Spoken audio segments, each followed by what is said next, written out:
us come to permissible and forbidden education in Islam. Basically, this can be divided into three categories. Education that you acquire from the Islamic perspective can be divided into three major categories. The first and foremost is an education that you acquire only for the sake of learning, but you can never practice it. You shouldn't practice it. Not never practice it, you shouldn't practice it. For the sake of learning, it is permissible. But when it comes to practice, it becomes haram. This is one category of education. The second category of education is neither you can learn it nor can you practice it. In both the situations, it is haram. The third category of education is you will learn and you will practice it. These are the three fundamental categories in which education in Islam can be broadly classified. As I said, the first and foremost, which is you can learn but you can't practice. And that learning has to have an intention. It should be intended why you are learning that. For example, I can learn accountancy. Accountancy that is based upon interest economy, I may learn it. How they deal in interest. But if I start practicing it, it becomes haram for me. I can't do that. Comparative religion, I can study. I can learn comparative religion. I may read Bible to know what is in the Bible. I may read Vedas to know what is in the Vedas. But if I start practicing what is mentioned in Bible and Vedas, then that Islamically becomes forbidden for me. I can't do that. Similarly, as I said, the other part, you can neither learn nor practice. What comes under it? You cannot learn how to make wine and alcohol. You can neither learn it nor practice it.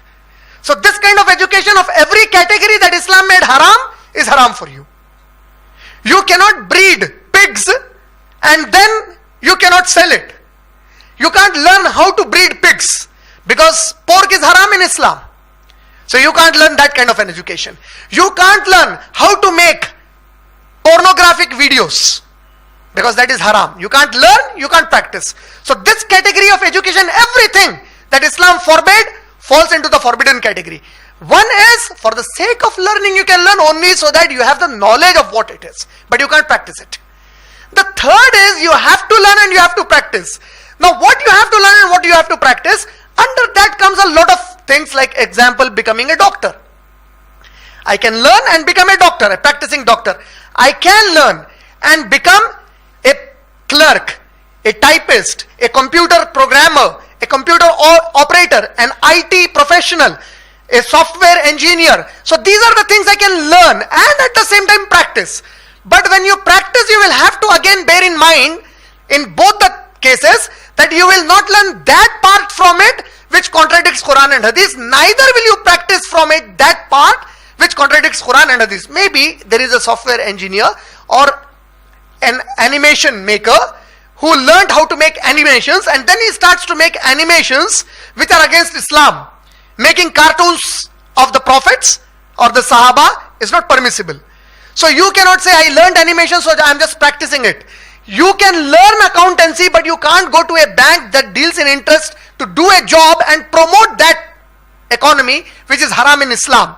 So all these things you will have to keep in mind. These are the basic principles of education in Islam. As I said, three categories. One, you can learn but you can't practice in your life.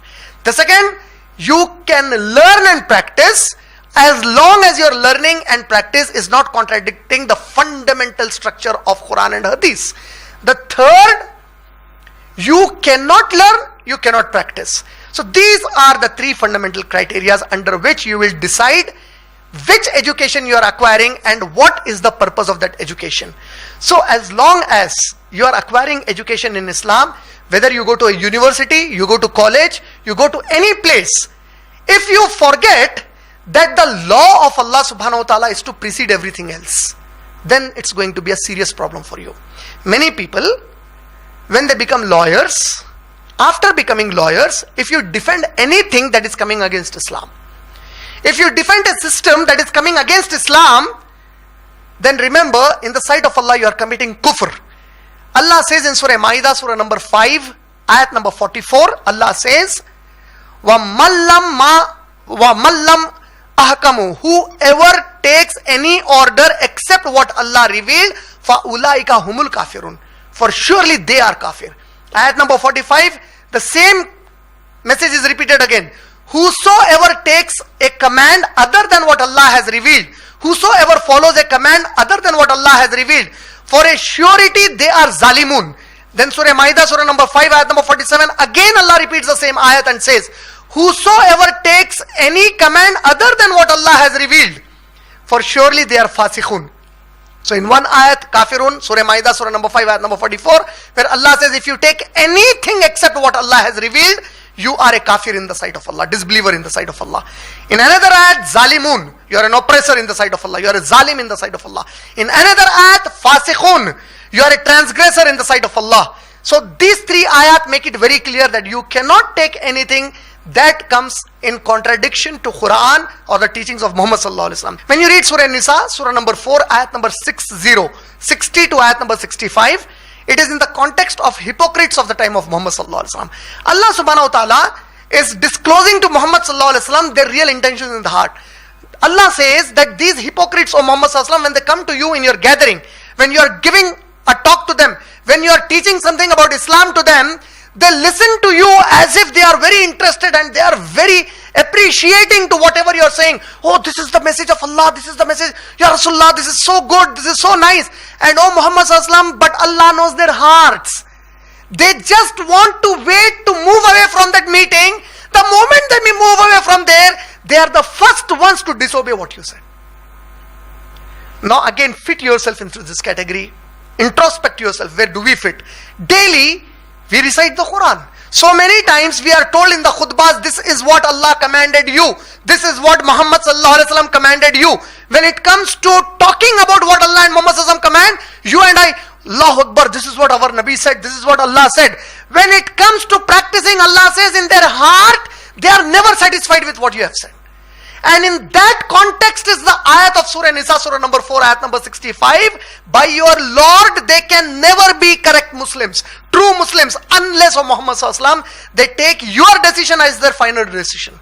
And when you decide something between them, they shall not feel averted with it.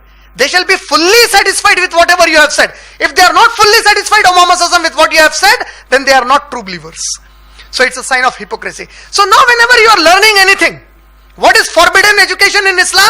An education that you learn which later makes you a master in something in your life which is in contradiction to Quran and Hadith. See, again, if I start listing it out, I can give a lot of lists to it. You decide about it. You learn about it. You educate about the future plan of whatever you are taking as your course today. What is the purpose of taking that as your course? What is it that you want to do in the future? How will you accommodate that learning of yours into your career building, into your profession of the life? If you have learned something, expertising in something that is contradicting the kalam of Allah, hukum of Allah and Muhammad sallallahu alaihi wasallam, beware.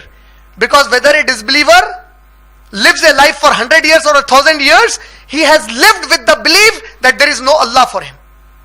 But you did not live that life. You are the one who said La ilaha illallah Muhammad Rasulullah. After saying this, still if you follow something which is not from the hukum of Allah and hukum of Muhammad sallallahu alaihi wasallam, big devastation for us after life. You will be destroyed in this life and akhirat. So if you observe, the time came when Muslims started to like the things which Allah disliked, which Muslims in education and practice started to adopt in their lives those systems and traditions and those cultures and those moralities and ethics which are against Quran and Hadith. It is then that Allah subhanahu wa ta'ala started disgracing them. Allah said, Acha, you said you believe in this? After claiming that you believe, still you want to do something against it? Now you see how I am going to disgrace you.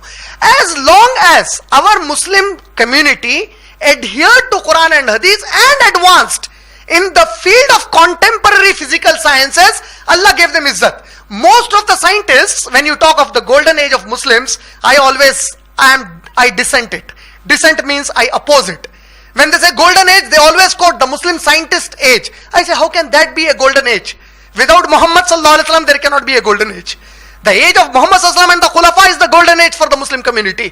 If you have taken anything else as the criteria to understand this is the best for us, it can never be the best. The best for the Muslim is the time of Muhammad Rasulullah sallallahu alaihi wasallam. What happens when you don't take that as the best? Your criteria is changed now. Your mind is being made materialistic. What you are being told is, if you are advanced in science, you are successful. And Muhammad ﷺ said, if you are advanced in the knowledge of Allah and Muhammad Rasulullah and the Quran, which will help you in Akhirat, then you are progressive. Then you are successful. The criteria changes. So golden age of the Muslims is not the age when the Muslim scientists were living. The golden age of the Muslims is the time of Muhammad ﷺ. And then as you observe, what happens is, see, there is one part of the education that you acquire. Acquiring education, Islam never stopped when it came to physical side of the education. As I told you, science and technology. How should a mobile work? Where all can you use the energy of the fire? How can you use the energy of the steam? So this you keep pondering, use it for the benefit of mankind. Islam never stops you for that. Islam will never stop you for that. But there are subjects of social studies. There are subjects of political science. There are subjects of public administration. There are subjects of laws related to family issues. Now this is very important in our modern context living in India, of family issues. When these laws come into picture, you have to be very clear that you cannot apply anything from your mind. The reason being, see, the people when they started thinking that because we have advanced in science and technology, therefore we are matured enough even to decide what is halal and haram for us, what is good and bad for us, they jump to the conclusion today, the Western community jumped to the conclusion today. Why did this happen? Because they were in an illusion. What is the illusion? What is the deceit? What is the deception? The advancement of science and technology. And again, as I said, science and technology advancement, Allah allowed you. Allah said, use the things I created in the nature, advance with it. No issues with it. Social laws, family laws, inheritance laws. When these kind of laws come, laws related to your own self, how are the morals which are acceptable by Allah subhanahu wa ta'ala, my dress code, my living style, how to behave with my neighbor, with my family, the rights towards my neighbors, the rights towards my parents, the rights towards other family members, the rights towards the opposite sex. How should I behave when I come across a woman who is not related to me and whom I can marry? How should a woman behave when she come across as a man whom she can marry in future life? So these laws, the illusion, the shaitan deceived these people of science and technology who went into advancement, that now you see we are very advanced. We don't need anybody to guide us. We are enough to decide laws which are good, what is right and what is wrong for us, we will decide it. What is good, what is bad for us, we will decide it. When this started to happen, they now have a decision making saying there is actually nothing as good or bad, it is only you who say that. So don't try to even differentiate between boy and a girl. So in Canada they have passed a law. In one of the states of Canada they have passed a law. What is the law? The law says the parents should not tell the child whether the child is a boy or a girl. When the child grows up, let the child decide whether the child is a boy or a girl. You know, what are they actually promoting? Gayism and lesbianism. Sodomism after that. Meaning, no, don't tell that gender. That has nothing to do. Let them grow. Let them decide by themselves. So see, when this starts to happen, you destroy the whole fabric of a civilized society. So Islam doesn't allow you to take any decisions over there. There comes the law of Allah subhanahu wa ta'ala. There you cannot make a law as an association to the law of Allah. Allah says in Surah Shura, Surah number 42, ayat number 21, how did they take another law in association to the Sharia of Allah? Did Allah give them the permission to do that? Allah is saying, you took some other law other than the law I gave you. Did I give you that permission? Allah didn't give that permission to you. Allah says in Surah Kahf, Surah number 18, ayat number 26, مَا لَهُم مِّن دُونِهِ مِّن وَلِيٌّ وَلَا يُشْرِكْ فِي حُكْمِهِ أَحَدٌ. They do not have anyone as a protector for them, neither do they have anyone to give them a hukum except me, and the alone who has the right to give them the order.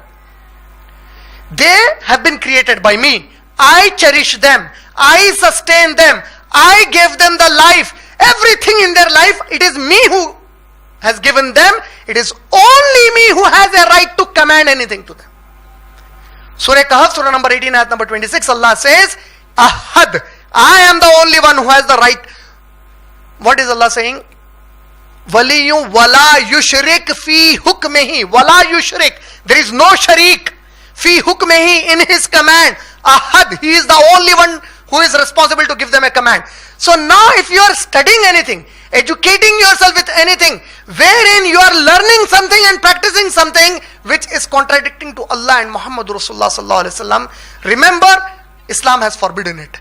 You introspect. You take down a paper and a pen to list down what are all those areas of education that can lead you away from Quran and Hadith. However successful you become in this world, on Day of Judgment you will be destroyed. Why? Because your criteria of being accepted in Jannat is only when you have come in the footsteps of Muhammadur Rasulullah sallallahu alaihi wasallam. If you contradicted that, your way is different then. Your line of entering Jannah is closed for you. It is your end. It's the disaster for you. It's a catastrophe for you. So as Muslim brothers and sisters, it's a very high time that we understand that the laws of Allah, when it comes to social studies and applying family laws, inheritance laws, you need to hold to this book and study it. Study it, not read it and recite it. Study it. Understand it in the best perspective, like Nabi sallallahu alaihi wasallam and the Sahaba. Implement the best for yourself individually and for the society around you, for your family members. Encourage them that this is the best for you. And then you see, inshallah, Allah subhanahu wa ta'ala will help you to become progressive and advanced even in those fields of physical sciences which are temporary for this life. Every physical science that you progress, it can help you as long as your body has life in it. Once you die, what will a medical doctor do for you? The dead body is of no use after that. You know, the person is alive, you are called by your name. If your name is Abdur Rahim, please come here. And if Abdur Rahim is dead, the people don't ask, where are you burying Abdur Rahim? They ask, where are you burying the janaza? Janaza kidhar leke ja rahe? Dead body kahan pe bury kar rahe? So the name Abdur Rahim is now slowly taken away from that dead body. So that life that Allah has given you, it is a name from Allah subhanahu wa ta'ala. And all the advancement that you and I are unfortunately striving today, we are only striving today for that materialistic education that can be helpful to me as long as I have life in this body. Once it is finished, everything is over. And Islam called you to advance in this education and help your body also to live comfortably. At the same time, Islam gave more emphasis to study about a life that will come after your death, and there is no end to that life. Allah wants to save you with that. And we need to understand that whatever education we are acquiring, it should be helpful not just for this life, it shall be helpful for Akhirah.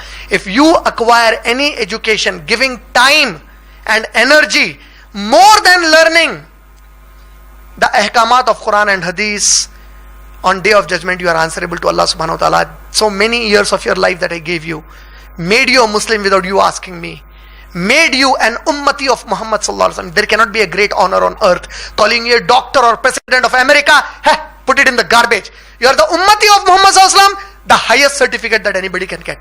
The highest of all the certificates. Imagine you are the ummati of Muhammad Rasulullah sallallahu alaihi wasallam, for which the prophets made dua, Ya Allah, make us the ummati of Muhammad sallallahu alaihi wasallam. You are made without you asking. This qualification is the best in the world. You need to honor that qualification. You need to have a responsibility for that qualification and come out to understand that Allah made you a Muslim with a purpose, and that purpose is you practice for yourself and you practice this for others to educate them, and you live a life as Muhammad sallallahu alaihi wasallam lived, and you acquire that education which is best in this life, the physical sciences, as long as they don't contradict and take you away from the main purpose of Islam that has been taught in Quran and the Hadith of Muhammad sallallahu alaihi wasallam. I would like to conclude my talk with the dua that Allah subhanahu wa ta'ala taught in Surah Taha, Surah number 20, ayat number 14. In Surah Taha, Surah number 20, ayat number 114, Rabbi zidni ilman. Oh my Lord, increase my knowledge for me. Definitely when Allah said increase the knowledge, that dua when He taught, He never taught you a dua to learn a knowledge that will take you away from Quran and Hadith. He wanted you to learn all that knowledge that will bring you closer to Allah and Muhammad Rasulullah sallallahu alaihi wasallam. And the Prophet sallallahu alaihi wasallam taught a very beautiful dua in a hadith recorded in Ibn Majah, volume number 2, hadith number 925. Allahumma inni as'aluka ilman nafiya wa rizqan tayyiba wa amalan mutaqabbala. Oh Allah subhanahu wa ta'ala, grant me knowledge that is beneficial for me, and grant me halal rizq, and grant me actions that you will accept on day of judgment to reward me for those actions.